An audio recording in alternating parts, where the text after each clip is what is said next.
அமாவாசை திதி பற்றி தெரிந்து கொள்ளுங்கள். அமாவாசை என்பது சந்திரன் பூமியுக்கும் சூரியனுக்கும் இடையே வரும்போது ஏற்படும் ஒரு நிலை.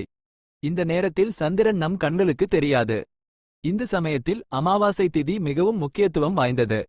இது முன்னோர்களை வழிபடும் நாளாக கருதப்படுகிறது. அமாவாசையின் சிறப்புகள். முன்னோர் வழிபாடு. அமாவாசை தினத்தில் முன்னோர்களுக்கு தர்ப்பணம் கொடுத்து பித்ரு தோஷம் நீங்கும் என நம்பப்படுகிறது. புதிய தொடக்கம். சிலர் அமாவாசை தினத்தை புதிய தொடக்கத்திற்கான நாளாக கருதுகின்றனர். உபவாசம். சிலர் அமாவாசை தினத்தில் உபவாசம் இருப்பது வழக்கம். தான தர்மங்கள். அமாவாசை நாளில் தானம் செய்வது, தர்மம் செய்வது போன்ற நற்செயல்கள் செய்வது சிறப்பானது என கருதப்படுகிறது. அமாவாசை தினத்தில் செய்யக்கூடியவை. முன்னோர்களின் நினைவு. முன்னோர்களின் படங்களை பார்த்து அவர்களை நினைத்து அவர்களுக்கு பிரார்த்தனை செய்யலாம். தர்ப்பணம். தர்ப்பணம் கொடுத்து முன்னோர்களின் ஆசியை பெறலாம்.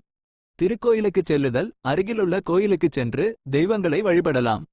உபவாசம். உடல் நலம் அனுமதிக்கும் வரை உபவாசம் இருக்கலாம். தான தர்மங்கள். ஏழை எளியவர்களுக்கு உணவு, உடை போன்றவற்றை தானமாக கொடுக்கலாம். எச்சரிக்கை. ஒவ்வொருவரின் நம்பிக்கைகளும் பழக்க வழக்கங்களும் வேறுபடலாம். எந்தவொரு சடங்குகளைச் செய்வதற்கு முன் உங்கள் குரு அல்லது மூதாதையர்களை அணுகி ஆலோசனை பெறுவது நல்லது. குறிப்பு. அடுத்த அமாவாசை திதி எப்போது வருகிறது என்பதை அறிய பஞ்சாங்கத்தை பார்க்கலாம் அல்லது ஆன்லைனில் தேடலாம்.